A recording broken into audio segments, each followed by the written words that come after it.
आइए हम आज की सभा आराधना को शुरू करने से पहले अपनी आंखों को बंद करें और अपने आप को परमेश्वर के हाथों में समर्पित करें। प्रभु ने यह नया दिन हम सबके जीवन में दिया है, इसलिए प्रभु का धन्यवाद करें। धन्यवाद परमेश्वर, धन्यवाद पिता, ये जीवन आपने हमें दिया, इसके लिए हम आपका धन्यवाद करते हैं। प्रभु इस समय परमेश्वर हम आपके पास आते हैं, जब हम आपकी हम दो सना गाते हैं। प्रभु जी आपसे प्रार्थना है आप हम में से एक एक को छुएं, हमारे जीवन को बदलें। परमेश्वर समर्पित करते हैं अपने जीवन को प्रभु,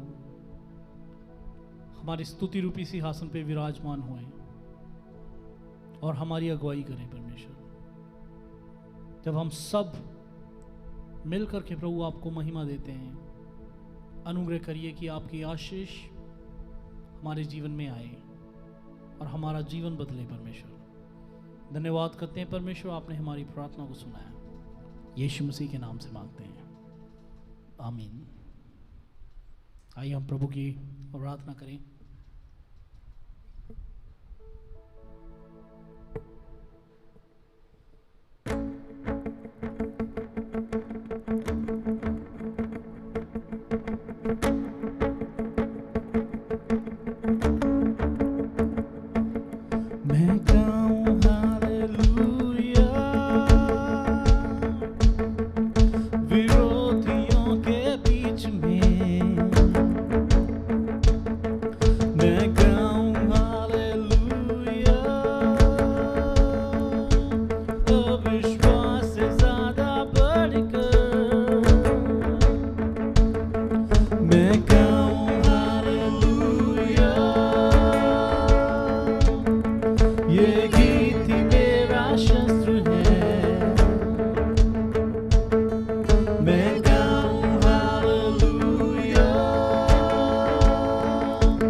मैं गाऊं हालेलुया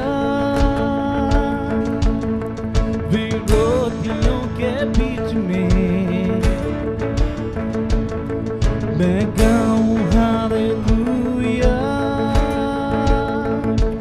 अविश्वास से ज्यादा बढ़कर।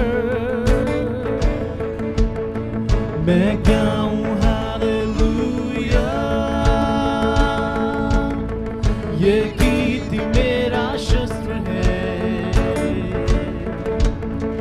मैं गाऊं हालेलुया स्वर्ग भी मेरी ओर है।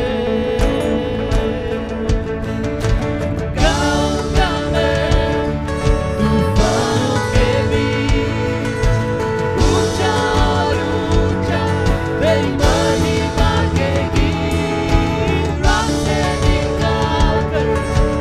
आशा है आई मौत है हारी जिंदा यीशुआ।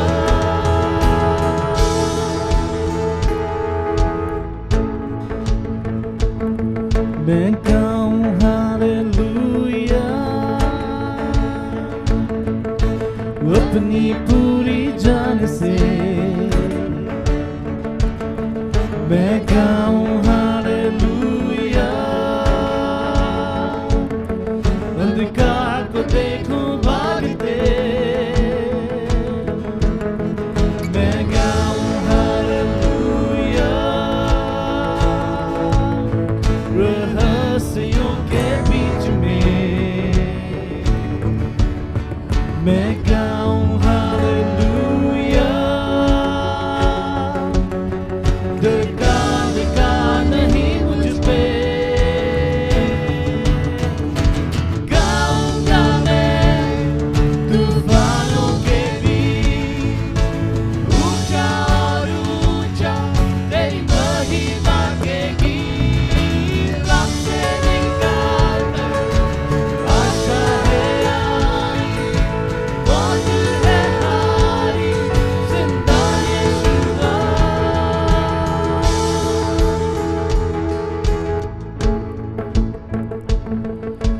गाओ और ऊंचा गाओ और ऊंचा गाओ और ऊंचा गाओ और ऊंचा गाओ और ऊंचा गाओ और ऊंचा गाओ और ऊंचा गाओ और ऊंचा गाओ और ऊंचा विरोधियों के बीच में। गाओ और ऊंचा अविश्वास से ज्यादा बढ़कर। गाओ और ऊंचा ये गीत मेरा शस्त्र है। गाओ और ऊंचा स्वर्ग भी मेरी ओर है। गाओ और ऊंचा गाऊंगा मैं तूफानों के बीच ऊंचा और ऊंचा तेरी महिमा के गीत रास्ते निकाल कर।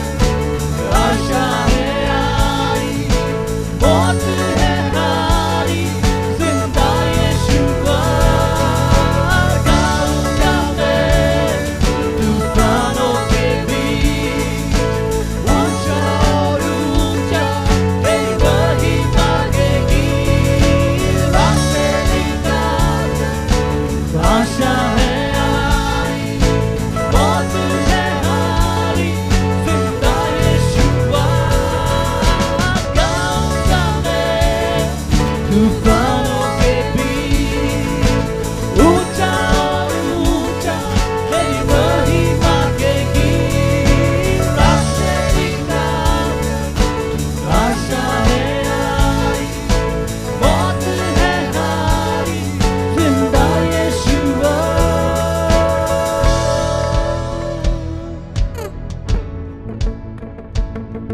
मैं गाऊं हालेलुया विरोधियों के बीच में। मैं गाऊं हालेलुया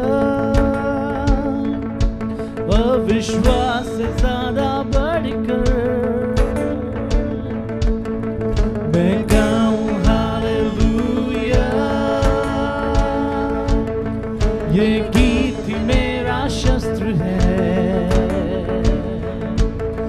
मैं गाऊं हालेलुया। स्वर्ग मेरी ओर है, गाऊंगा मैं तूफानों के बीच, ऊंचा और ऊंचा तेरी महिमा के गीत। रास्ते निकाल आशा है आई, मौत है हारी, जिंदा यीशुआ। गाऊंगा मैं तूफानों के बीच, ऊंचा और ऊंचा तेरी महिमा के गीत। रास्ते निकाल आशा है आई, मौत है हारी, जिंदा यीशुआ।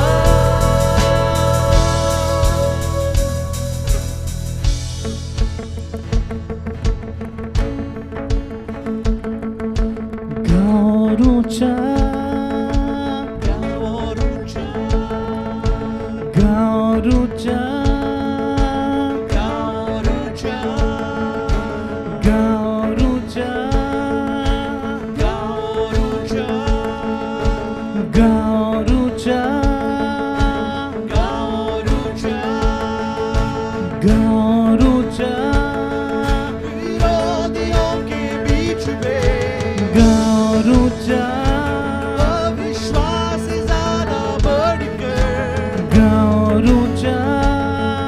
ये गीत मेरा शस्त्र है, गाँव ऊंचा। स्वर्ग मेरी ओर है, गाँव ऊंचा। गाऊंगा मैं तूफानों के बीच, ऊंचा और ऊंचा तेरी महिमा के गीत। रास्ते निकाल आशा है आई, मौत है हारी, जिंदा यीशुआ। गाऊंगा मैं तूफानों के बीच, ऊंचा और ऊंचा तेरी महिमा के गीत। रास्ते निकाल आशा है आई, मौत है हारी, जिंदा यीशुआ। गाऊंगा मैं तूफानों के बीच, ऊंचा और ऊंचा तेरी महिमा के गीत। रास्ते निकाल आशा है आई, मौत है हारी, जिंदा यीशुआ।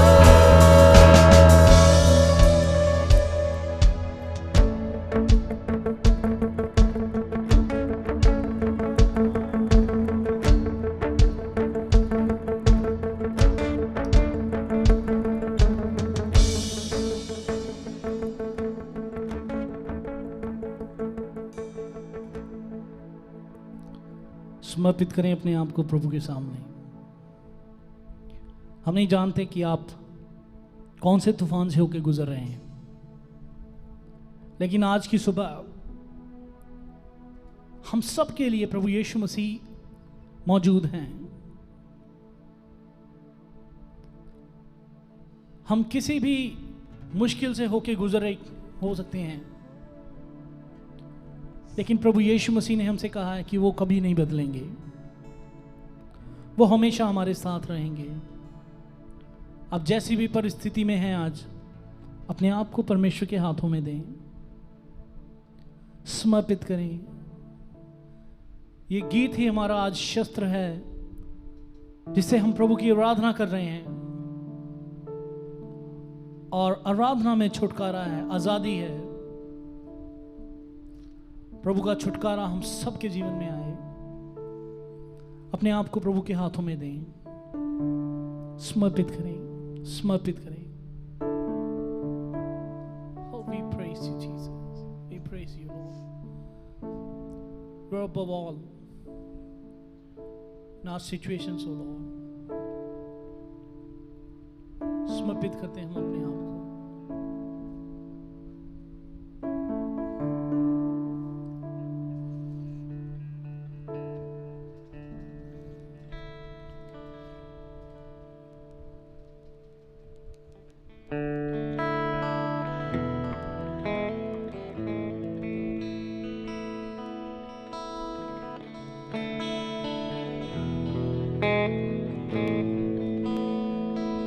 Above all power, above all king, above all nature and all created things, above all wisdom and all the ways of man, you were here before the world began. Above all kingdom, above all throne, above all wonders the world has ever known, above all wealth and treasures of the earth, there is no way to measure what you're worth. Crucified, laid behind the stone, you lived to die, rejected and alone like a rose, trampled on the ground. You took the fall and thought of me above all,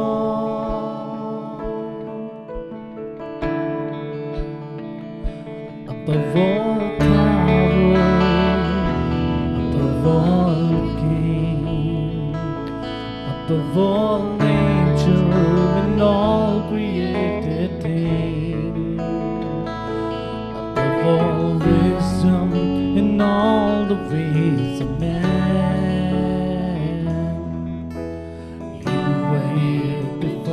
The world began.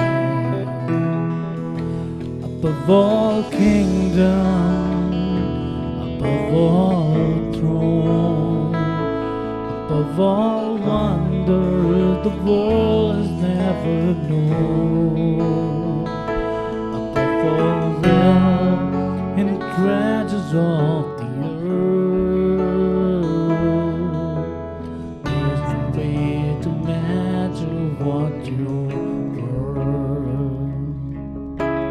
Crucified, laid behind the stone, you lived to die, rejected and alone like a rose, trampled on the ground. You took the fall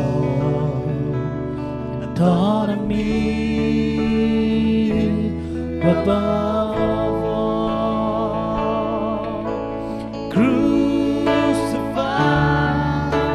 laid behind the stone, you lived to die, rejected and alone like a rose, trampled on the ground. You took the fall and thought of me above all. Crucified, laid behind the stone, you lived to die, rejected and alone like a rose, trampled on the ground.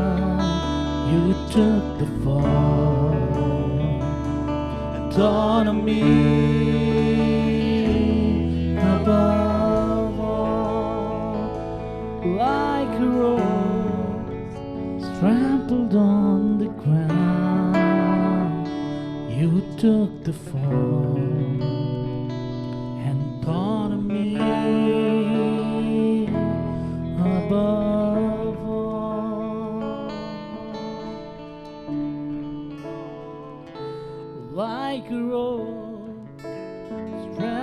on the ground, you took the fall and thought of me above all.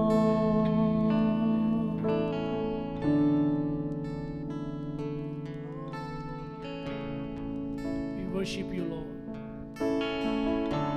We worship you, Jesus. Thank you, Lord, for dying on the cross for us. Thank you so much, O Lord. Thank you, O Lord. You've given your life for us. You were trampled for us. We thank you, Lord. We surrender ourselves to you, Lord. You were trampled because of our sin to set us free. With your death, O Lord Jesus, you have done it. We give ourselves to you. We give ourselves to you, Lord.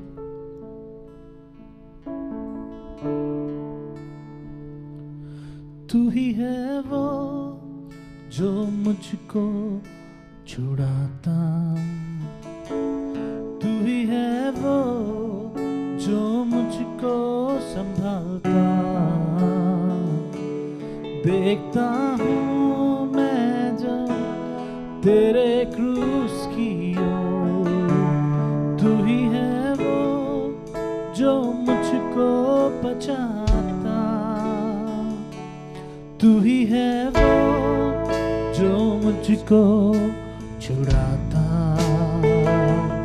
तू ही है वो जो मुझको बचाता।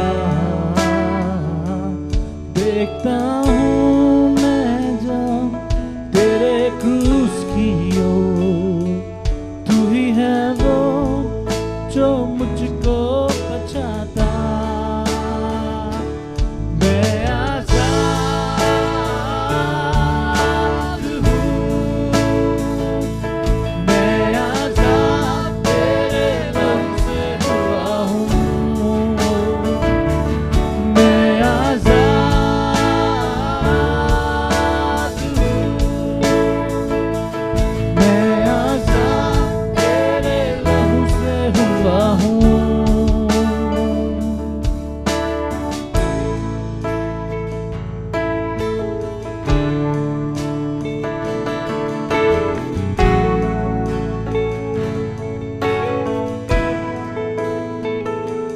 तू ही है वो जो मुझको उठाता, तू ही है वो जो मुझको चलाता। देखता हूँ मैं जब तेरे क्रूस की ओर, तू ही है वो जो मुझको दौड़ाता। मैं आजाद हूँ, मैं आजाद तेरे लहू से हुआ हूँ। मैं आजाद हूँ, मैं आजाद तेरे लहू से हुआ हूँ। मैं आजाद हूँ,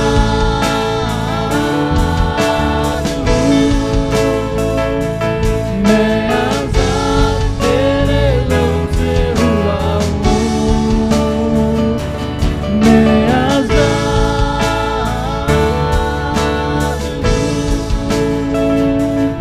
मैं आजाद तेरे लहू से हुआ हूँ। मैं आजाद हूँ, मैं आजाद तेरे लहू से हुआ हूँ। मैं आजाद हूँ, मैं आजाद तेरे लहू से हुआ। हाँ प्रभु यीशु, आपने हमें आजाद किया है, आपने हमें आजाद किया है प्रभु, एक स्वतंत्र जीवन जीने के लिए, एक पाप मुक्त जीवन जीने के लिए। परमेश्वर, आपने अपने बेटे प्रभु यीशु मसीह को हमारे लिए भेजा। हमें आजाद करने के लिए। और परमेश्वर, हम अपनी आजादी को महसूस करते हैं। हम धन्यवाद करते हैं आपके अनुग्रह के लिए। अपने हाथों को प्रभु के सामने उठाएं, समर्पित करते हुए, और उनसे कहें, टूटे सारे बंधन आजाद मैं हुआ हूँ, मैं आजाद तेरे लहू से हुआ हूँ। टूटे सारे बंधन आजाद मैं हुआ हूँ, मैं आजाद तेरे लहू से हुआ हूँ। टूटे सारे बंधन आजाद मैं हुआ हूँ, मैं आजाद तेरे लहू से हुआ हूँ। मैं आजाद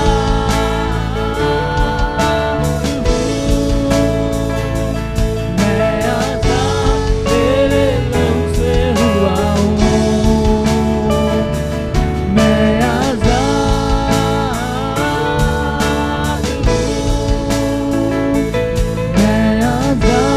तेरे लहू से हुआ हूँ। मैं आजाद हूँ। मैं आजाद तेरे लहू से हुआ हूँ। मैं आजाद हूँ।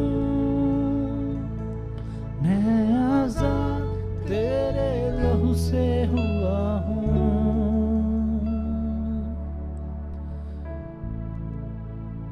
पिता परमेश्वर, हम आपका धन्यवाद करते हैं।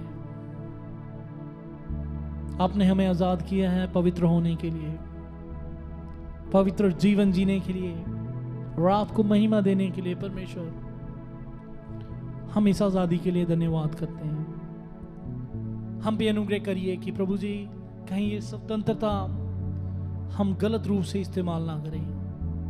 आपके वचन के मुताबिक हमें चलने के लिए सहायता करें प्रभु। अगर हम में से कोई पाप में है परमेश्वर, उनके जीवन को प्रभु शुद्ध करें, उन्हें आजादी दें। अगर कोई परमेश्वर शैतान का जकड़ा हुआ है, आप उन्हें आजादी दें परमेश्वर। और इस घड़ी कोई बीमार है, आप उन्हें आजादी दें परमेश्वर, क्योंकि आपने हमें स्वतंत्र किया है। हम धन्यवाद करते हैं परमेश्वर। अपने जीवन को हम आपके हाथों में समर्पित करते हैं प्रभु। आज की सुबह हम दे देते हैं अपने जीवन को, और हमारी प्रार्थना है परमेश्वर, जब हम आपके वचन को सुनते हैं, आप अपने दास को प्रभु अभिषेक करिए। पवित्र आत्मा, आप उनके द्वारा हमसे बातचीत करें और अनुग्रह करिए प्रभु जी। जो वचन आज हमारे लिए हो, वो प्रभु आपकी ओर से हो, और जिससे हमारा जीवन बदले परमेश्वर। अपने आप को हम आपके हाथों में दे देते हैं प्रभु। सारी बातों में हम आपके नाम को धन्यवाद देते हैं परमेश्वर। हम विश्वास करते हैं आप हमारी स्तुति रूपी सिंहासन पे विराजमान हुए, आपने हमारी स्तुति को ग्रहण किया। हम धन्यवाद करते हैं। सारी बातों में परमेश्वर आपके नाम को आदर देते हुए ये प्रार्थना प्रभु यीशु मसीह के नाम से मांगते हैं, आमीन।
सबको जय मसीह की।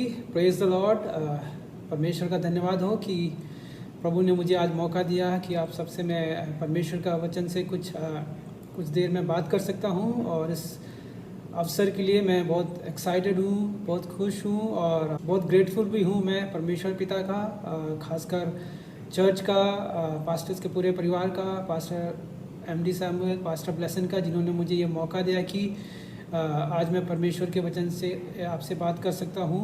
और ख़ासकर मैं चर्च का भी बहुत धन्यवाद देना चाहता हूं। काफ़ी साल मैंने इस कलीसिया में गुजारे हैं। आप में से कुछ लोग मुझे पहचान पा रहे होंगे, कुछ लोग नहीं पहचान पा रहे होंगे मेरी इस हालत में, पर मेरे लिए कलीसिया बहुत मेरे दिल के करीब रही है। काफ़ी साल मैंने यहाँ गुजारे और मेरे लिए पर्सनली, मेरे परिवार के लिए भी काफ़ी ब्लेसिंग रही है। उसके लिए मैं परमेश्वर का धन्यवाद देना चाहता हूँ।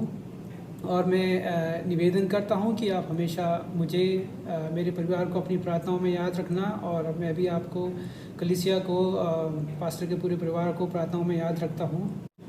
जो बातें आज मैं आपसे शेयर करने जा रहा हूँ वो एकदम कोई नॉवल या एकदम नई चीज़ नहीं है। मेरे से पहले भी बहुत लोग बात कर चुके होंगे इस विषय पे, लेकिन मुझे नहीं पता कि किसने क्या कहा है, तो आप मुझे बेनिफिट ऑफ डाउट दे दीजिए। ना मैं पहला आदमी होऊंगा इस बारे में बात करने वाला, ना मैं आखिरी आदमी होगा, लेकिन ये हकीकत है कि हम सब बहुत तनावपूर्ण, बहुत मुश्किल समय और बहुत ही अनप्रेसिडेंटेड टाइम से होके गुजर रहे हैं। एक बहुत पैनिकिंग जैसा समय है, और मुझे याद भी नहीं है कि कब मैं अपने जीवन में इतना ज़्यादा तनावपूर्ण या इतना ज़्यादा पैनिक हुआ होऊंगा, क्योंकि मैं जैसे घर से काफ़ी दूर हूँ, तो पहले मैं सोचता था कुछ प्रॉब्लम हो जाएगी तो चलो कुछ नहीं, घर वापस आ जाएंगे। लेकिन जब ये समस्या शुरू होगी, सारे ट्रांसपोर्टेशंस बंद होगी, बॉर्डर्स बंद हो गए, तो मैं थोड़ा और ज़्यादा घबरा गया, अरे कुछ हो गया तो क्या हो गया। लेकिन उस दौरान परमेश्वर के वचन ने मुझे हौसला दिया, परमेश्वर के वचन ने मुझे ढाढ़स दिया, और मैं परमेश्वर के प्रति अपने विश्वास को या अपने स्पिरिचुअल लाइफ में आगे बढ़ पाया। मुझे एक अच्छा अवसर मिला कि थोड़ा रुक के, थोड़ा पॉज करके परमेश्वर के साथ अपने रिलेशनशिप को कैचअप कर पाऊँ। और मुझे विश्वास है आप भी अपने घर से काफ़ी दूर रहते हैं, आप सब भी ये चीज़ें महसूस करी होगी। लेकिन मैं आपसे ये कहना चाहता हूँ, ये ऐसा समय है जहाँ हमें एक अवसर भी है और एक तरह से हमारी परीक्षा भी है। हमें अवसर ये है कि हम कैसे परमेश्वर के साथ अपने संबंध को और अच्छा और गहराई तक ले जाए, और कैसे हम अपने फ्रेंड्स की या अपने पड़ोसी है, हमारे आसपास जो लोग हैं, हम कैसे उनकी क्या है हम मदद कर सके। साथ साथ ये हमारे विश्वास की परीक्षा भी है। कई लोग होंगे, कई बार मेरे मन में भी ख्याल आया कि परमेश्वर कहाँ है इन सब चीज़ों के बीच में, ऐसा क्यों हो रहा है, कब इस सब चीज़ों का अंत होगा। लेकिन एक तरह से हमारे विश्वास की एक परीक्षा है कि हम अपने विश्वास में कितने दृढ़ है, हमारा रिलेशनशिप परमेश्वर के साथ क्या है, कितना अच्छा है। तो आप इसको एक अवसर के रूप में ले लीजिए, परमेश्वर के साथ और गहराई से संबंध बनाइए, परमेश्वर के और नज़दीक आइए आप। और जैसे मैंने कहा, बहुत सारी इंटर रिलेटेड इश्यूज से, सिर्फ ये बीमारी की नहीं है, बल्कि इसके साथ और भी इश्यूज है जो कनेक्टेड है, चाहे वो आप हेल्थ से रिलेटेड है, आपके फाइनेंस से रिलेटेड है, इमोशनल इश्यूज़ है, साइकोलॉजिकल इश्यूज़ है। तो इन सब बातों को ध्यान में रखते हुए जिस पैसेज से मैं आज आपसे बात करने चाहता हूँ वो काफ़ी फेमिलियर पैसेज है, लेकिन मुझे लगा इस समय के लिए काफ़ी अच्छा है, अप्रोप्रिएट है, और पर्सनली मुझे उस पैसेज से काफ़ी हौसला, काफ़ी हिम्मत, काफ़ी कंफर्ट मिला। तो उसी पैसेज से मैं आज आपसे बात करने चाहता हूँ। तो आपके पास अगर बाइबल है तो आप बाइबल में निकालिए जॉन चैप्टर 14, यूहन्ना उसका 14 अध्याय। तो ये जो अध्याय है यूहन्ना 14, बाइबल में मेरे सबसे अच्छे अध्यायों में से एक है। जैसे मैंने कहा, हम बचपन से सुनते आ रहे हैं, बहुत फेमस है, लेकिन इसमें बहुत गहराई वाली बातें लिखी गई है, खास करके सिर्फ 14 अध्याय में नहीं, बल्कि यूहन्ना 13 से लेके 17 अध्याय के बीच में जितने भी बातें हो रही है, बहुत यीशु मसीह के लास्ट मोमेंट्स है। यीशु मसीह अपने चेलों के साथ अपने अंत के कुछ दिन स्पेंड कर रहे हैं, तो इसलिए बहुत गहराई वाली बातें इसमें लिखी है, बहुत कंफर्ट वाली बातें इसमें लिखी है। तो कई लोग इसको एक तरह से मैनुअल फॉर स्ट्रेस मैनेजमेंट देखते हैं, या रेमेडी फॉर एंशियस और ट्रबल्ड हार्ट, कि कैसे एक तरह से हौसला अपने आप का क्या है बढ़ा पाते हैं। तो मैं आपसे निवेदन करूंगा, आप अपने बाइबल को खोल कर रखिए। हम धीरे धीरे कुछ ही देर में वर्स बाय वर्स इस पर जाएंगे।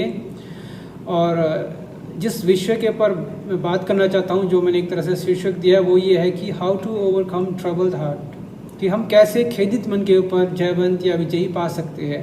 तो जब मैं खेदित मन की बात कर रहा हूँ तो उसके अंदर बहुत सारी चीज़ें एक तरह से इन्वॉल्व हो जाती है, क्योंकि जब आप दुख होते हैं, जब आप परेशान होते हैं, तो हम अलग अलग तरह से रिएक्ट करते हैं। हमारे इमोशंस अलग अलग होते हैं। कई लोग एकदम चुप होते हैं, मुझे तो शांत रहना पसंद लगता है जब मैं दुख होता हूँ।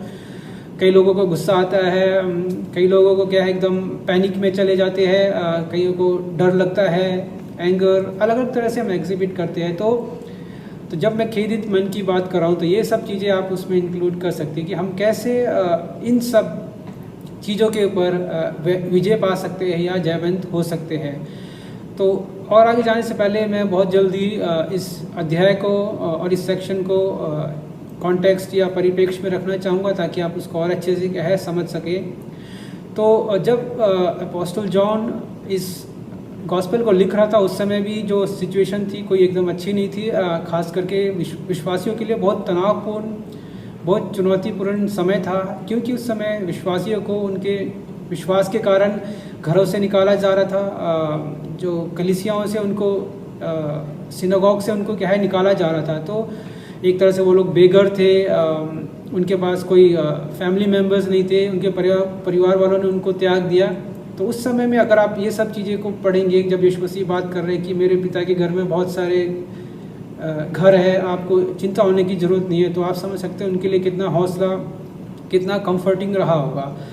तो जब हम और करीब आते हैं और थोड़ा सा और 13 अध्याय में आप पीछे जाइए, हम देखेंगे कि ये जो बातें यहाँ यीशु मसीह कह रहे हैं अपने आखिरी तरह से, एक तरह से आखिरी बातें हैं यीशु मसीह की, जिसको हम एक तरह से फेयरवेल डिस्कोर्स या एकदम अंत की बातें करके हम इसको कह जाना जाता है। तो हम उसको उस रूप में देख सकते हैं। जैसे हम जानते हैं कोई आदमी अपने मरने वाले होंगे, डेथ बेड में होगा, तो एकदम काम की बातें होती है, एकदम आलतू फालतू बातें कुछ नहीं होगी, ना वहाँ जोक नहीं चलते, एकदम सीरियस बातें होती, बहुत इंपॉर्टेंट बातें होती। तो वैसे ही ये यीशु मसीह के पकड़े जाने से पहले, मारे जाने से पहले की बातें हैं। तो बहुत इम्पॉर्टेंट एक एक चीज़, एक एक जो मूवमेंट्स है इस चैप्टर्स में हो रहे हैं वो बहुत इम्पॉर्टेंट है। और ये बहुत ही प्राइवेट कॉन्वर्सेशन है। यीशु मसीह ने इससे पहले काफ़ी अपनी मिनिस्ट्री करी 3 साल तक। अब इसके बाद यहाँ पर अपने चेलों के साथ, सिर्फ जो चुने हुए हैं डिसाइपल्स हैं उनके साथ ये सब बातें हो रही है। तो इसलिए बहुत प्राइवेट मोमेंट है। और डिसाइपल्स क्या है, वो डरे हुए सब चेले। जब यीशु मसीह ने उनको कहा कि वो मैं कुछ समय तक ही तुम्हारे साथ हूँ, तो बहुत घबराए हुए हैं, क्योंकि ये वो चेले हैं जिन्होंने यीशु मसीह के लिए अपना सब कुछ छोड़ दिया, अपना घर छोड़ दिया, अपने परिवार को छोड़ दिया, कईयों ने अपना बिजनेस, जो मछली पकड़ने का बिजनेस था, उनको छोड़ दिया।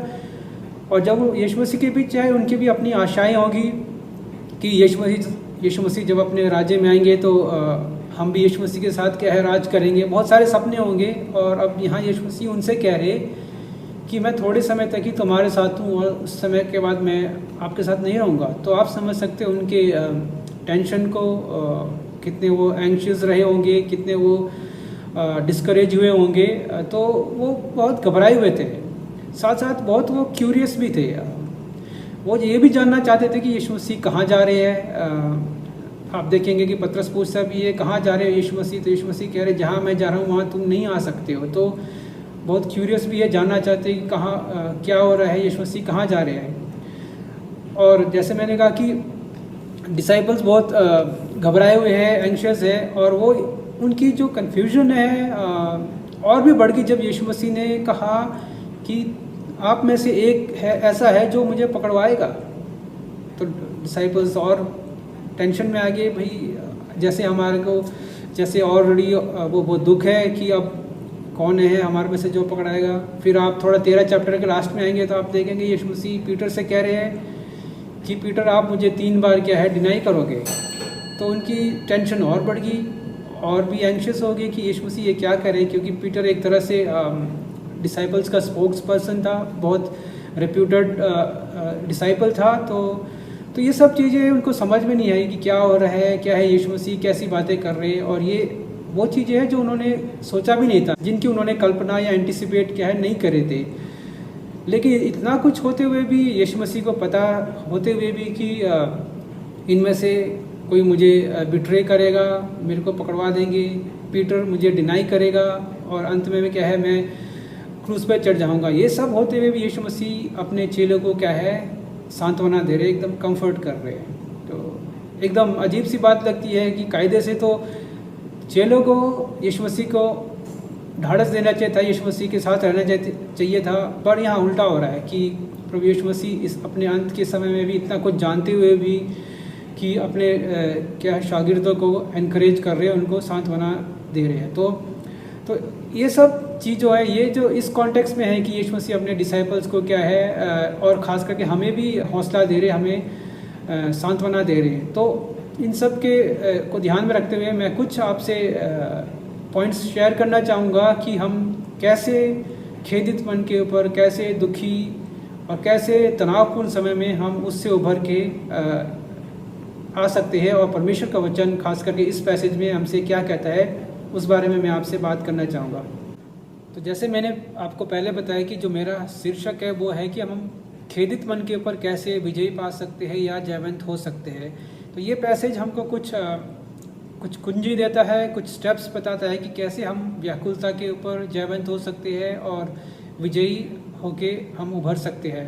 तो आप अपने बाइबल में पहली आयत को देख सकते हैं, मैं आपके लिए पढ़ लेता हूँ। उसमें लिखा है, तुम्हारा मन व्याकुल ना हो, तुम परमेश्वर पर विश्वास रखते हो, मुझ पर भी विश्वास रखो। तो जो 13 अध्याय के आखिरी में हम देखेंगे अगर, तो यीशु मसीह पीटर से बात कर रहे हैं, बट यहाँ पर एक तरह से शिफ्ट है। यीशु मसीह अब पीटर से नहीं बल्कि सारे 12 के 12 चेलों से क्या यहाँ बात कर रहे हैं। और इस जो पैसेज में, इस वर्स में हमको 2 इम्पॉर्टेंट शब्द देखने को मिलते हैं। जो पहला शब्द है वो है ट्रबल या व्याकुल, जो दूसरा है वो है विश्वास या बिलीव। तो इसके ऊपर मैं जोर देना चाहूँगा, विश्वास के ऊपर। और ये मेरी पहला पॉइंट भी है कि हम विश्वास के द्वारा खेदित मन के ऊपर क्या है जयवंत हो सकते हैं।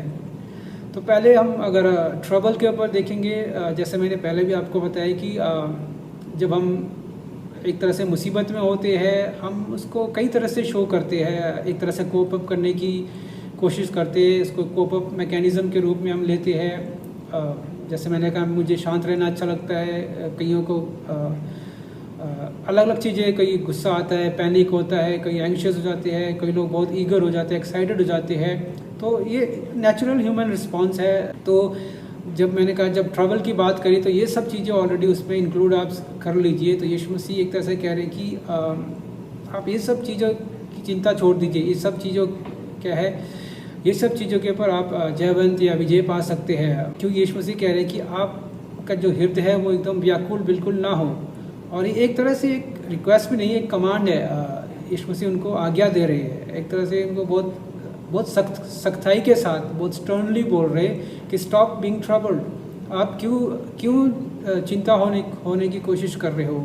जैसे मैंने बताया कि चेलों के पास अपने कारण थे व्याकुल होने की। उनके सपने एक तरह से क्या है, जो उनकी कल्पना थी, जो उनके सपने थे, वो उनको लगा कि हमारी सपने सब चकनाचूर हो रहे हैं। तो लेकिन यीशु मसीह उनको बोल रहे हैं कि आप चिंता करना छोड़ दीजिए। और ये जो शब्द है वो एग्जैक्टली सेम वर्ड है जो यीशु मसीह के लिए भी यूज़ किया गया है। खास करके जब यीशु मसीह 11 अध्याय में जब यीशु मसीह को लाजरस के मरने की खबर मिलती है और यीशु मसीह भी बहुत व्याकुल हो जाते हैं। उस समय जो है कि जब यीशु मसीह को ये खबर मिली कि लाजर मर गया है, तो उस समय की जो इमोशंस है यीशु मसीह की डिस्क्राइब करने के लिए यही शब्द यूज़ किया गया है। तो आप इस शब्द की गहराई को समझ सकते हैं। तो वहाँ भी एक तरह से सेपरेशन की बात हो रही है कि बहुत इंटीमेट रिलेशनशिप जो यीशु मसीह के बहुत करीब था, उनके दूर जाने से यीशु मसीह भी ट्रबल हो गया। तो बात यहाँ भी वही है कि चेलों को उनको डर है कि यीशु मसीह से अब अलग हो रहे थे। उनके लिए यीशु मसीह कह रहे हैं कि आप चिंता मत करिए, आप ट्रबल मत करिए। जो दूसरा इम्पॉर्टेंट जो वर्ड है इस वर्स में आता है वो है बिलीव या ट्रस्ट। इसका मतलब है कि आप परमेश्वर पर भी विश्वास करते रहिए और मुझ पर भी विश्वास करते रहिए। एक तरह से जो कंटिन्यूस इफेक्ट है वहाँ पर आपको डोंट गिव अप वाली बात है कि आप विश्वास करना मत छोड़िए। और जो बिलीव या विश्वास शब्द है यहाँ मैं समझता हूँ कि जो इसकी जो एक तरह से जो नुएंस है उसमें ज़्यादा जो है सिर्फ विश्वास वाली बात ही नहीं, एक तरह से भरोसे वाली बात है। कई ट्रांसलेशन में विश्वास लिखा होता है, लेकिन मैं समझता हूँ भरोसा थोड़ा और अच्छा है इस कॉन्टेक्स्ट में। और मैं समझता हूँ विश्वास और भरोसा में क्या है, थोड़ा फ़र्क है, बहुत सटल डिफरेंस है। बट विश्वास आप कर सकते हैं किसी पे भी, लेकिन भरोसा करना थोड़ा मुश्किल होता है। फॉर एग्जांपल अगर मैं आपसे बात करूं, मैं जा रहा हूं, मुझे रास्ते में कोई आदमी मिल गया, मुझे उसने अपने दुख दर्द बता दिए कि मैं ऐसा हूं, तो चलो मैंने उसकी स्टोरी पे विश्वास करके उसकी मदद कर ली, ठीक है। लेकिन अगर वही आदमी मुझे बोलता है कि आप अपने बेटे को मेरे पास छोड़ के जाइए, आपने जो काम करना है आप करके आइए, मैं संभालूंगा, एकदम अजनबी है, मैं उसके ऊपर भरोसा नहीं करूँगा, क्योंकि भरोसा थोड़ा और इंटीमेट और गहराई तक जाता है। अगर मैं स्पोर्ट्स से कोई एग्जांपल दूं तो एकदम कोई एक पहला खिलाड़ी है जो अपना पहला मैच खेल रहा है और इंडिया की सिचुएशन समझ लीजिए बहुत ख़राब है, तो हम सोचते कि चलो विश्वास करते कुछ अच्छा कर लेगा, लेकिन हम भरोसा नहीं कर सकते क्योंकि उसका पहला मैच है, उसने अपने आप को अभी एस्टैब्लिश नहीं किया है, प्रूव नहीं किया है। बट अगर दूसरी तरफ उस नए खिलाड़ी की जगह अगर कोई रेप्यूटेड प्लेयर है, सचिन, धोनी, कोहली, तो हम भरोसा कर सकते हैं क्योंकि उन्होंने अपने आप को पास्ट में प्रूव कर रहा है। तो वैसे ही यीशु मसीह यहाँ ये बात कर रहे कि मैंने आपके साथ इतने टाइम बिताया है, आपने मेरे साथ रह के इतने चमत्कार देखे हैं, आप क्यों व्याकुल हो रहे हो? आप भरोसा रखिए मेरे ऊपर कि मैं आपको छोड़ूंगा नहीं, इस तरह से मझधार में छोड़ के नहीं जाऊंगा। अगर मैं जा भी रहा हूँ तो ये आपकी भलाई के लिए, आपकी अच्छाई के लिए। तो यहाँ बात ट्रस्ट की है, बात भरोसे की है, एक तरह से बात अपने आप को इंटरेस्ट करने की है कि हम यीशु मसीह कह रहे हैं आप अपने आप को कम्प्लीटली मेरे को क्या है इंटरेस्ट कर दीजिए, अपना जीवन आप मेरे हाथों में रख दीजिए। और बात यहाँ पर एश्योरेंस की है या कॉन्फिडेंस की है। तो जैसे मैंने कहा कि यीशु मसीह यहाँ ये कह रहे हैं कि आपने मुझे देखा है, आप मेरे ऊपर भरोसा रखिए।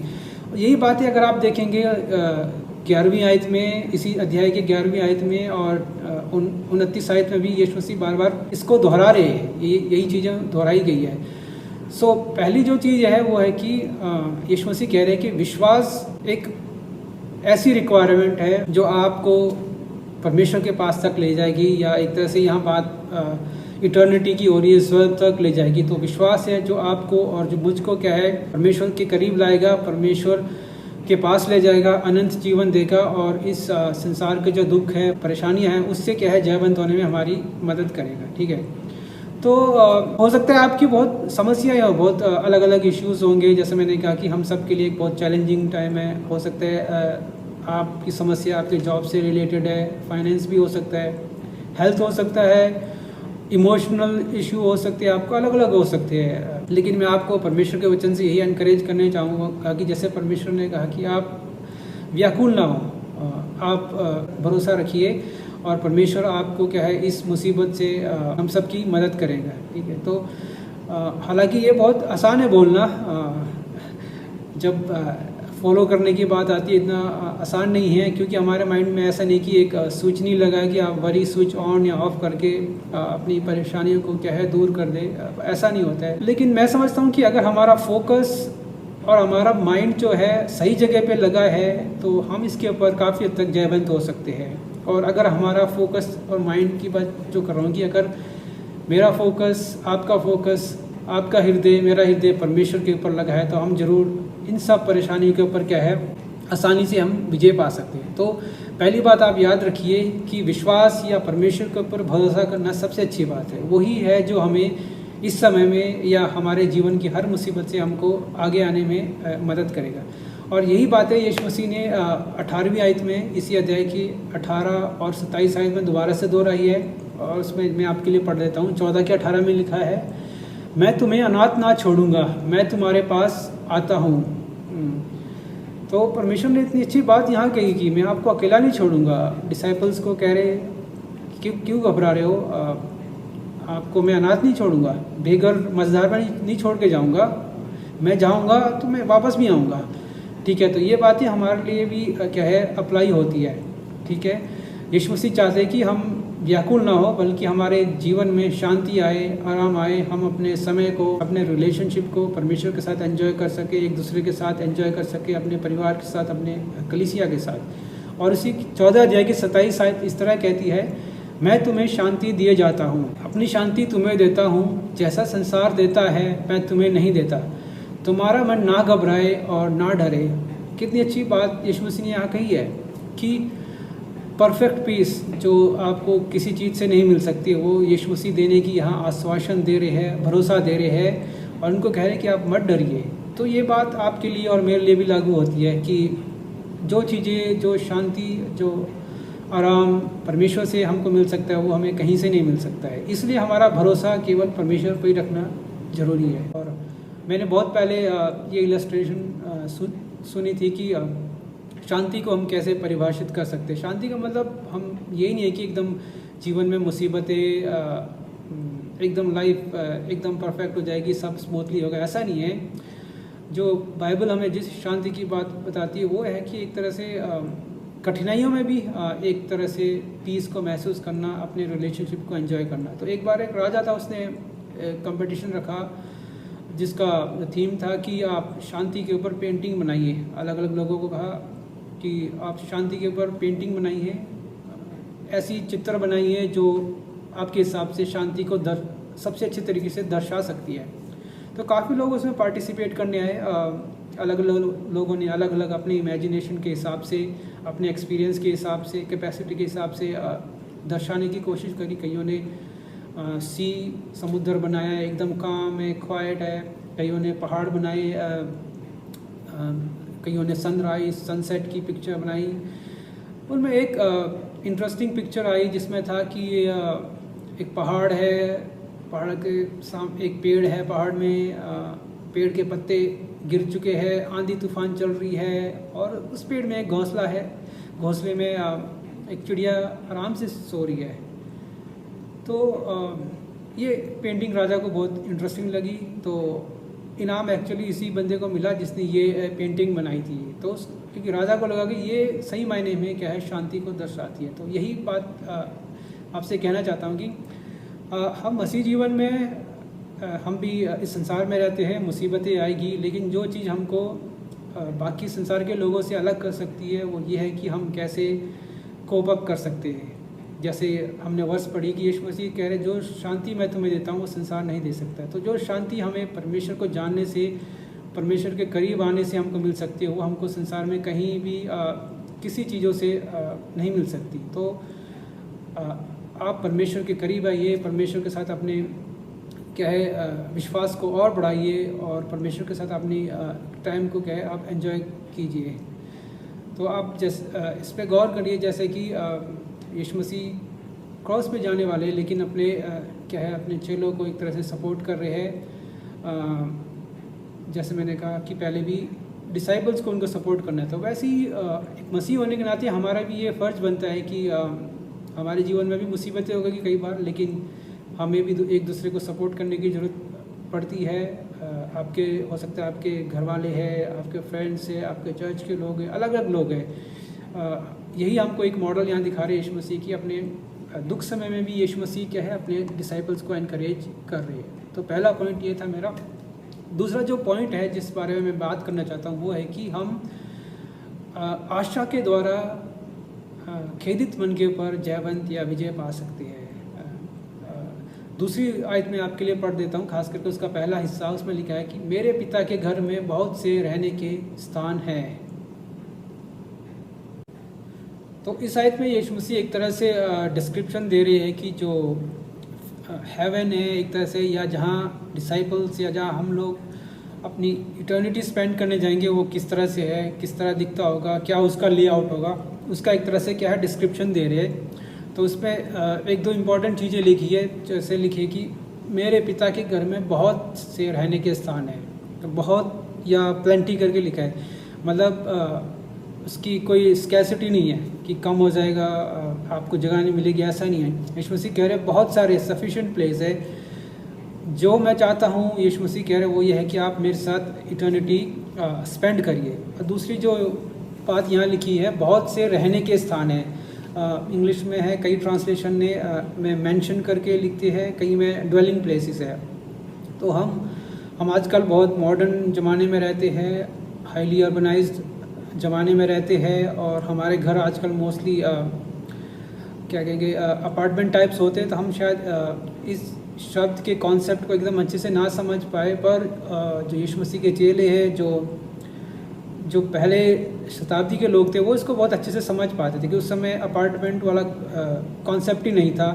तो उस समय क्या होता था कि जैसे एक पिता है, उसकी फैमिली होती थी, उसके एक बेटे की शादी होगी, तो पिता उसके लिए एक घर बनाएगा, अपने घर के साथ जोड़ के वो वहाँ रहेगा।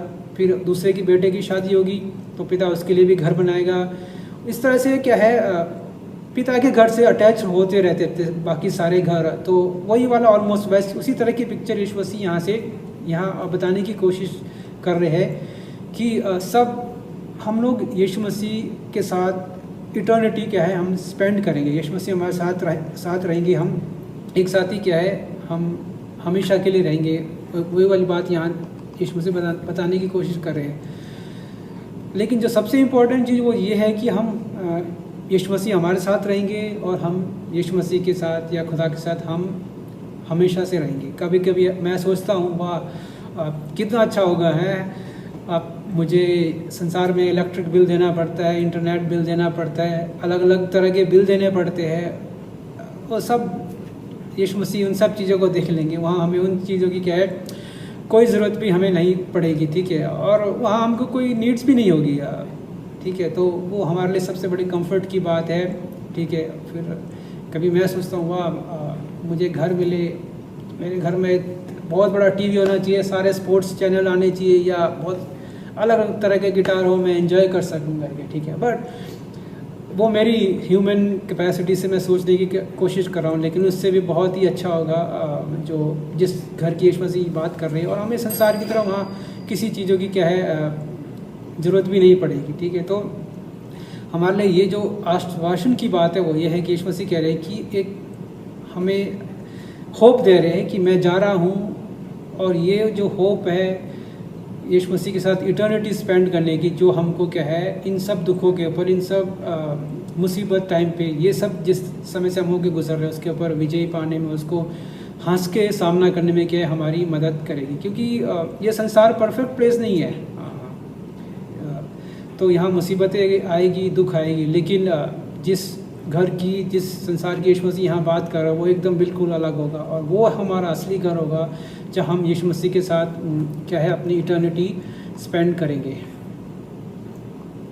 जो तीसरी कुंजी है जो इस पैसेज से मैं आपसे शेयर करना चाहता हूँ, वो दूसरी आयत के दूसरे हिस्से में है। मैं आपके लिए पढ़ लेता हूँ। यदि ना होते तो मैं तुमसे कह देता, क्योंकि मैं तुम्हारे लिए जगह तैयार करने जाता हूँ। जो तीसरी कुंजी जिस बारे में मैं बात करना चाहता हूँ वो है यीशु मसीह की जो प्रॉमिस है, वो हमारे लिए एक होप है, वो हमारे लिए एक कुंजी है जो हमें इस समय से अपने व्याकुल मन के ऊपर, कठिनाई के ऊपर जयवंत पाने में क्या हमारी मदद कर सकती है। तो अगेन एक तरह से यीशु मसीह दोबारा रीइटरेट कर रहे हैं, दोबारा से उनको बोल रहे हैं कि ट्रस्ट मी, आप मेरे पर भरोसा रखिए, मैं सच बोल रहा हूँ। आगे आप पढ़ेंगे उसमें लिखा है कि अगर ना होते तो मैं आपसे कह देता कि नहीं है, तो लेकिन है। यीशु मसीह कह रहे हैं कि आप भरोसा करिए। जैसे मैंने बताया डिसाइपल्स टूटे हुए थे, उनका दिल टूट गया, उनके सपने एक तरह से चकनाचूर हो गए। बट जब यीशु मसीह ने ये बातें कही होगी तो उनका ऑब्वियस है कि उनका विश्वास बड़ा होगा। तो यीशु मसीह कह रहे हैं कि आप ट्रस्ट करिए मेरे पर, मैं आपको सिर्फ खुश करने के लिए नहीं बोल रहा हूँ, आपने मेरे साथ रहे, मेरे साथ रह के सब कुछ देखा है, और आप मेरे ऊपर भरोसा रखिए करके, ठीक है, कि मैं जा रहा हूँ तो आपके लिए एक जगह क्या है मैं तैयार करूँगा। तो ये एक तरह से हमारे होप या हमारे कंफर्ट का एक बहुत की एलिमेंट है। जब यीशु मसीह कह रहे कि मैं जा रहा हूँ और मैं जाके क्या है, फिर आगे आप आने वाली आयत में आप देखेंगे वहाँ लिखा है कि मैं फिर से वापस आ जाऊँगा। तो एक हमारे लिए क्या है बहुत की एलिमेंट की बात है। आप सोचिए जब आपके घर में कोई गेस्ट आता है, आप क्या क्या तैयारियां करते हैं। आप अलग अलग तरीके से क्या है, कोई स्पेशल गेस्ट आएगा तो और भी अच्छा होता है। मतलब हम लोग बहुत सब चीज़ें परफेक्ट रखने की कोशिश करते हैं कि एकदम पर्दे अच्छे हो, साफ़ हो, टेबल कैसा हो, सब चीज़ रखने की कोशिश करते हैं। तो बहुत तरह की प्रिपरेशंस होती है, ठीक है। तो बात यीशु मसीह यही कह रहे हैं कि मैं जा रहा हूँ ताकि जिस जगह में आप और मैं इटर्निटी स्पेंड करेंगे वो एकदम परफेक्ट हो। एक तरह से यीशु मसीह थियोलॉजिकली देखेंगे तो अपने डेथ की बात कर रहे हैं कि मैं जाऊंगा, मैं दोबारा पुनरुत्थान होके आऊँगा ताकि मैं दोबारा आऊँ और आपके साथ क्या है हमेशा अपना जीवन स्पेंड कर सकूँ करके। तो लेकिन जो इम्पोर्टेंट बात वो ये है कि यीशु मसीह हमारे लिए घर बनाने जा रहे हैं, तैयारी कर रहे हैं, यीशु मसीह खुद तैयार कर रहे हैं। वो हमारे लिए सबसे इम्पोर्टेंट बात है और यही वो चीज़ है जो इस समय में हमको और होप दे सकती है और हमको सांत्वना दे सकती है और मजबूत बना सकती है परमेश्वर के साथ और परमेश्वर के लोगों के साथ। तो चौथी कुंजी जो इस पैसेज से मैं आपसे शेयर करना चाहता हूँ वो ये है कि hope of Jesus return. Trouble hearts are delivered through hope of Jesus return. खेदित मन के ऊपर हम यीशु मसीह के वापस आने की आशा के द्वारा क्या हम विजयी या जयवंत हो सकते हैं। ये हमको तीसरी आयत के पहले हिस्से में हमको देखने मिलती है। मैं आपके लिए पढ़ लेता हूँ।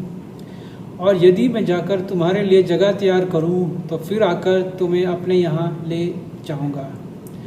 बात यहाँ यीशु मसीह कर रहे हैं कि मैं जाऊँगा और मैं दोबारा वापस आऊँगा। तो यीशु मसीह सिर्फ हमारे लिए जगह तैयार ही नहीं कर रहे, यीशु मसीह ने कहा कि मैं फिर से वापस भी आऊँगा।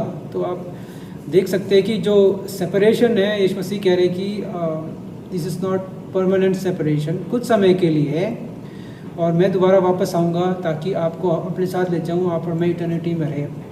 तो यही चीज़ें दोबारा से एम्फेसाइज करी है। 18 आयत में हमने ऑलरेडी पढ़ लिया जहाँ यीशु मसीह ने लिखा कि मैं तुम्हें अनाथ ना छोड़ूंगा, मैं तुम्हारे पास आता हूँ। 14 की 28 में भी लिखा है, वो मैं पढ़ लेता हूँ। उसका पहला भाग में लिखा है, तुमने सुना कि मैंने तुमसे कहा कि मैं जाता हूँ और तुम्हारे पास फिर आता हूँ। तो यीशु मसीह दोबारा से इस बात को दोहरा रहे हैं कि 28 आयत में कि मैं दोबारा से आऊँगा, आप घबराइए नहीं, आप चिंता मत करिए। और यीशु मसीह यहाँ ये नहीं कह रहे कि मैं जा रहा हूँ, मैं किसी और को भेजूँगा आपको लेने के लिए। यीशु मसीह कह रहे कि मैं खुद आऊँगा आपको लेने के लिए। आप आज सोचिए, मैं किसी के घर जा रहा हूँ और कोई मेरे को रिसीव करने आता है तो अच्छा लगता है, पर वो खुद ना आगे किसी को भेजे तो हमको तभी भी अच्छा लगता होगा, लेकिन बट इतना स्पेशल नहीं रह पाता है। तो यीशु मसीह यहाँ ये कह रहे हैं कि मैं जा रहा हूँ और मैं ही खुद आऊँगा आपको लेने के लिए। तो एक तरह से कितना स्पेशल तरह की आप समझ सकते हैं यीशु मसीह कितना स्पेशल ट्रीटमेंट देने की हमसे बात कर रहे हैं। तो बात यहाँ यीशु मसीह के दोबारा आने की है। तो एक इलस्ट्रेशन दे के फिर मैं और इसको अच्छे से समझाने आपको कोशिश करूँगा कि एक बार एक पिता अपने बेटे को स्कूल छोड़ने चले गए। सुबह स्कूल छोड़ के गए, बेटे को बोला ठीक है आप अच्छे से पढ़ना, मैं शाम को आऊँगा। जैसे हमारे वहाँ भी होता है, रोज़ कई पेरेंट्स अपने बच्चों को स्कूल सुबह छोड़ने जाते हैं, शाम को घर वापस लाने जाते हैं। तो दिन में उनके पिता कहीं बुरी तरह फंस गए, तो बेटे को भी कांटेक्ट नहीं कर पाए या कोई कम्युनिकेशन नहीं हो पाई।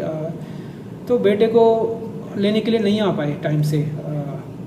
स्कूल ख़त्म हो गया, सब लोग घर चले गए, अंधेरा हो गया और अंधेरा होने लग गया, आसपास सब शांति होने लगी।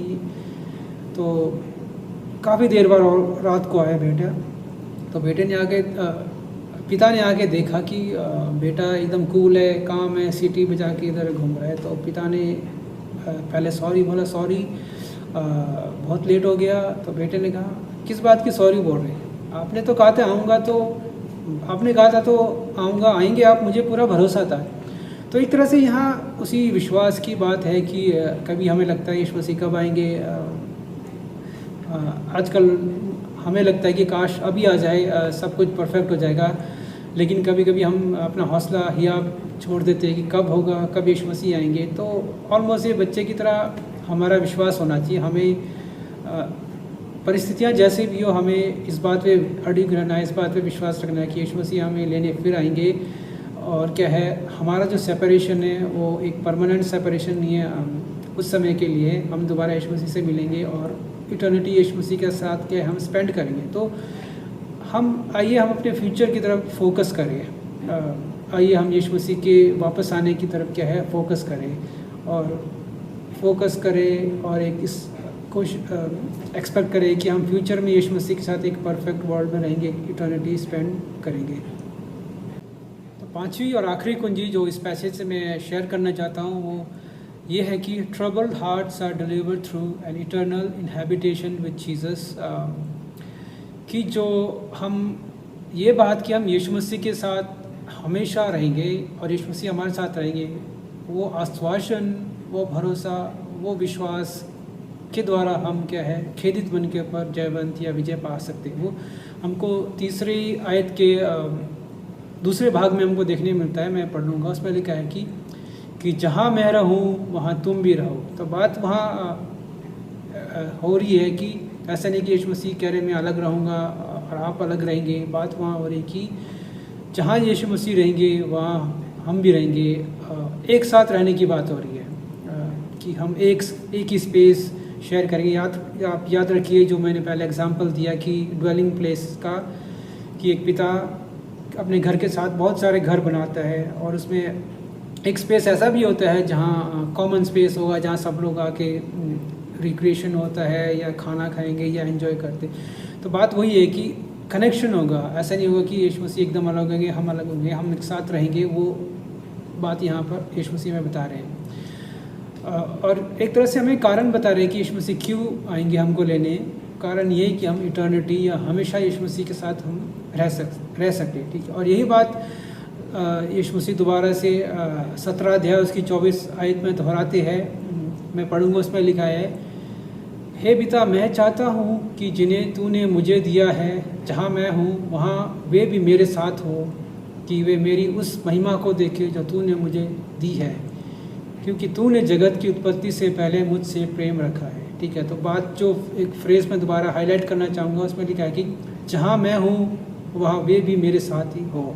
तो बात यहाँ दोबारा से यीशु मसीह दोहरा रहे हैं, स्ट्रेस दे रहे हैं कि आप और मैं एक साथ यीशु मसीह के साथ ही हम रहेंगे। ठीक है। एक लेखक ने इस तरह से लिखा है कि हम मसीह को खोजने के लिए स्वर्ग नहीं जाते हैं, हम स्वर्ग खोजने के लिए मसीह के पास आते हैं। और एक तरह से यही बात यीशु मसीह कुछ आयत नीचे 6वीं आयत में बात करते हैं, जहाँ लिखा है कि मार्ग, सत्य और जीवन मैं ही हूँ, बिना मेरे द्वारा कोई परमेश्वर के पास नहीं पहुँच सकता है। ठीक है। तो यीशु मसीह है, यीशु मसीह के ऊपर विश्वास, यीशु मसीह के ऊपर भरोसा करना ही वो रास्ता है जिसके द्वारा हम एक अनंत जीवन, एक एकदम अच्छा जीवन क्या है जिसकी हम इवन कल्पना भी नहीं कर सकते, ऐसा जीवन क्या है हम परमेश्वर के साथ स्पेंड करेंगे। वो एक सबसे बड़ी होप है और वो हमको जीवंत पाने में मदद करती है। तो ये जो पैसेज हमने पढ़ा, पहली 3 आयतें पढ़ी है, क्या हमें क्या सिखाने की कोशिश करती है, मैं जल्दी से दोहराने की कोशिश करूँगा कि क्या इसका मतलब ये है कि हम विश्वासी है तो हमारे जीवन में विपत्ति नहीं आएगी, हम इम्यून हैं स्ट्रेस के प्रति या एंग्जाइटी के प्रति, हमें चिंता होने की कोई ज़रूरत नहीं है। क्या एक विश्वासी को खेदित होना बुरी बात है या जायज़ है कि नाजायज़ है, क्या मतलब है इसका? क्या एक विश्वासी को हमेशा ही हंसते रहना है, खुशी रहना है? मे बी यस, ठीक है, अच्छा है अगर ऐसा हो सके। पर जैसे मैंने कहा, हम संसार में रहते हैं, एकदम परफेक्ट नहीं वर्ल्ड, मुसीबतें आएगी। जैसे मैंने कहा कि इवन गॉस्पेल ऑफ जॉन में हम देखेंगे कि इसी से कुछ चैप्टर पहले कि हम देखते हैं यीशु मसीह भी ट्रबल्ड हुए। जब यीशु मसीह को लाजर की मृत्यु की खबर आई, यीशु मसीह भी क्या है बहुत खेदित हो गए। फिर 13 अध्याय में भी आप देखेंगे जब यीशु मसीह अपने बिट्रेयल की बात कर रहे हैं, तो वहाँ भी यीशु मसीह क्या है एक तरह से ट्रबल्ड हुए, खेदित हुए। ठीक है। तो ये पैसेज हमें क्या बताने की कोशिश कर रहा है? मैं समझता हूँ कि पैसेज ये नहीं बोल रहा है कि हमारे जीवन में मुसीबतें नहीं आएगी या एक विश्वासी का निराश होना, पैनिक में आना गलत है। ऐसा नहीं है, ये कॉमन है, नेचुरल ह्यूमन रिस्पॉन्स है, जैसे मैंने बताया। जो पैसेज हमें बताने की कोशिश कर रहा है वो ये है कि हम कठिनाइयों को, मुसीबतों को, तनाव को रोक नहीं सकते, वो हमारे हाथ में नहीं है। हम इसे दूर कर सकते हैं, और दूर कैसे है, जो हम जैसे हमने कहा इस पैसेज में हमने पढ़ा है, अगर हमारा फोकस, अगर हमारा भरोसा, अगर हमारा माइंड, अगर हमारा हार्ट सही जगह पर लगे होगा, वो है कि यीशु मसीह के ऊपर, परमेश्वर के वचन के ऊपर अगर हम ध्यान रहेंगे, मनन रहेंगे, तो हम इन सब के ऊपर क्या है, विजयी पा सकते हैं। हम इसको दूर कर सकते हैं, क्योंकि हमारे पास एक आशा है। हमें फिर निराश होने की क्या है, ज़रूरत नहीं है। तो अगर सिंपल शब्दों में मैं बोलूँ तो वो ये बताता है कि we are people of faith, not people of fear. हम विश्वासी लोग हैं, विश्वास करने वाले लोग हैं, हम डरने वाले लोग नहीं हैं। डरने का मतलब, निडर लोगों का मतलब मैं ये नहीं कह रहा कि आप मुसीबत अपने ऊपर इनवाइट करिए, वो तो आप लात मार मुझे लात मार वाली बात हो जाएगी। पर मैं कह रहा हूँ कि हमें पैनिक होने की ज़रूरत नहीं है, क्योंकि हमारे पास क्या है, होप है। ठीक है, बात हमें यहाँ हो रही कि ट्रस्ट गॉड, कि हमें परमेश्वर के ऊपर भरोसा रखना है। आप कॉन्फिडेंट रहिए परमेश्वर के, ऑलरेडी आपके लाइफ में परमेश्वर ने बहुत काम करे होंगे। आपने बहुत टेस्टिमनीज भी सुनी होगी लोगों की, आपके पर्सनल लाइफ में इतनी चमत्कार हुए होंगे यीशु मसीह के। तो हमारे पास ऑलरेडी बहुत सारे कारण हैं जिसके बेसिस पे हम परमेश्वर के ऊपर क्या है, ट्रस्ट कर सकते। तो आप परमेश्वर पे भरोसा रखना, ये सब समय भी क्या है, गुजर जाएगा, और आप एक आशा में रहिए, एक पॉजिटिव होप परमेश्वर के ऊपर लगा के रखिए। और आप ये याद रखिए कि हम आशा वाले लोग हैं। We are people of hope, not hopeless people. हम ऐसा नहीं कि हमें होपलेस है, हमें नहीं पता क्या होगा, कहाँ जा रहे हैं, बिना डायरेक्शन के नहीं जा रहे हम। हमारे पास ऑलरेडी यीशु मसीह ने एक बहुत अच्छा रोड मैप दे रखा है, और डायरेक्शंस भी दे रखी है आपको, कहाँ मुड़ना है, क्या है, वही सब चीज़ें जो जिस कुंजी की मैं यहाँ बात कर रहा था कि कैसे हम अपने डेस्टिनेशन तक क्या है पहुँच सकते हैं। ठीक है, एंड देन आगे जो हमें याद रखना वो ये है कि we have good news, not fake news. आज हम अनफॉर्चुनेटली ऐसे संसार में रहते हैं जहाँ फेक न्यूज़ इतनी फटाफट फैल जाती है, लेकिन हमारे पास गुड न्यूज़ है। और वो गुड न्यूज़ क्या, यीशु मसीह हमसे प्यार करते हैं, यीशु मसीह हमारे लिए संसार में आए और हमारे दुख दर्द में सहभागी होते हैं, और यीशु मसीह दोबारा आएंगे, हमें अपने साथ ले जाएंगे, हमारे दुख दर्द क्या सब समाप्त हो जाएंगे। तो ये गुड न्यूज़ है जो सबके पास नहीं है, हमारे पास है। तो आप, और ये जैसे मैंने कहा कि कोई फेक न्यूज़ नहीं है, एक ऐसी चीज़ है जो यीशु मसीह एस्टैब्लिश करके बोल रहे हैं, जिसके ऊपर चेलों को एकदम भरोसा हो रहा है, क्योंकि उन्होंने यीशु मसीह के साथ टाइम स्पेंड करा है, उन्होंने यीशु मसीह के साथ रह के चमत्कार देखे, और यीशु मसीह के ऊपर उनका भरोसा। वैसे ही आपको और मुझे भी जो काम परमेश्वर ने हमारे जीवन में किया उसके कारण हमें भरोसा है यीशु मसीह पे, तो हमें क्या है, कोई प्रॉब्लम नहीं यीशु मसीह पे भरोसा करने में। ठीक है, और दूसरी जो बात हमें अगेन जो इस पैसेज से देखने को मिलती वो ये है कि जो अनंत शांति है, जिसको हम एवरलास्टिंग पीस बोलते हैं, वो हमको इस संसार में नहीं मिलेगी, वो केवल स्वर्ग में ही मिलेगी, परमेश्वर के साथ ही मिलेगी। और ये संसार परफेक्ट प्लेस नहीं है, यहाँ दुख होंगे, मुसीबतें आएगी, लेकिन जहाँ हम अपना अनंत जीवन स्पेंड करेंगे वो क्या है, और अच्छा, बहुत ही अच्छा है, हम उसकी कल्पना भी नहीं कर सकते। याद रखिए जो हमारी आज की सिचुएशन है वो चैलेंजिंग है, बहुत डिस्टर्बिंग है, बहुत मुश्किल है, लेकिन आप याद रखना हमारा फ्यूचर क्या है, ज़्यादा इम्पोर्टेंट है। ट्रस्ट करिए आप गॉड पे, अपने विश्वास पे अडिग रहिए, विश्वास मत खोइए आप। चाहे हमें कोई भी मुसीबत आ जाए, इवन डेथ भी आ जाए, तो आइए एम्ब्रेस करिए उसको, इस बात को जान के कि हम परमेश्वर के साथ इटर्निटी में रहेंगे। और अगर आप थोड़ा और आगे जाएंगे चैप्टर में, आप यीशु मसीह वहाँ बात करते हैं कि कंफर्टर की, कि मैं होली स्पिरिट आपको दूंगा जो मेरी एब्सेंस को पूरा करेगा। आपको जो गैप आ गया है मेरे जाने से, उस गैप को यीशु मसीह कह रहे हैं कि पवित्र आत्मा आएगा, आपके दिलों में वास करेगा और आपको एक शांति देगा, और आपको अगुवाई देगा, आपको अगुवाई करेगा कि आपको कैसे चलना है, क्या करना है। ठीक है, तो आप याद रखना कि अगर हमको इन सब प्रॉमिसेस में जो हमने यहाँ पढ़ी है, यूहन्ना 14 उसकी पहली से 3 आयत तक, ये सब प्रॉमिसेस में अगर आपको पार्टिसिपेट करना है, भागीदारी होना है, तो हमें जो इस परमेश्वर का वचन हमें बताता है वो सब चीज़ों को हमें मानना पड़ेगा, उन सब के ऊपर क्या है विश्वास करना पड़ेगा। और याद रखिए थोड़ा और आगे जाके यीशु मसीह कह रहे कि मैं मार्ग, सत्य और जीवन मैं ही हूँ। तो इतना कह के मैं समाप्त करूँगा। परमेश्वर आप सबको बहुत आयत से आशीष दे। एक बार फिर से इस अपॉर्चुनिटी के लिए मैं धन्यवाद देता हूँ चर्च का, पास्टर का, कि आपने मुझे ये मौका दिया है। परमेश्वर आप सबको बहुत आयत से आशीष दे। और जैसे मैंने शुरू में कहा, आप प्रार्थनाओं में मुझे याद रखना। मैं भी प्रॉमिस करता हूँ आप सबको अपनी दुआओं में याद करूँगा। तो परमेश्वर हम सबको बहुत आयत से आशीष दे। आमीन। आइए सुने हुए वचन के सामने हम अपने आप को समर्पण करें। जिस प्रकार परमेश्वर के खादिम ने हमें याद दिलाया कि हम विपत्ति भरे हुए संसार में रहते हैं, परंतु जिस प्रकार यीशु ने हमें वो आश्वासन के वचन दिया है कि तुम्हारा मन व्याकुल ना हो, परमेश्वर पर भरोसा रखो, क्योंकि मैं तुम्हारे लिए घर बनाने जा रहा हूँ और जब मैं लौटूंगा तुम्हें भी वापस ले जाऊँगा। उसी आश्वासन के वचन के साथ हम आखिरी प्रार्थना करें और आज के सभा आराधना को हम समाप्त करें। आइए हम अपने आंखों को बंद करें। प्रेमी पिता परमेश्वर, धन्यवाद करते हैं ये समय के लिए, धन्यवाद करते हैं आपके वचन के लिए, जिस वचन के द्वारा प्रभु जी आपने हमें आश्वासन दी है। मानसिक तौर पर प्रभु जी जब हम अपने चारों तरफ देखते हैं,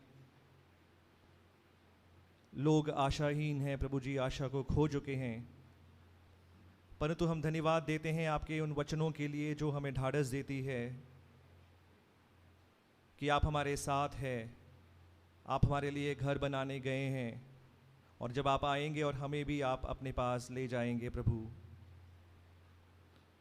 हमारी प्रार्थना है आपके ऊपर अटल भरोसा रखने के लिए। प्रभु, आप हमें सहायता करें, आप पर हम विश्वास रखने पाएँ, एक जीवित आशा हमारे अंदर आप दे, हमारी प्रार्थना है।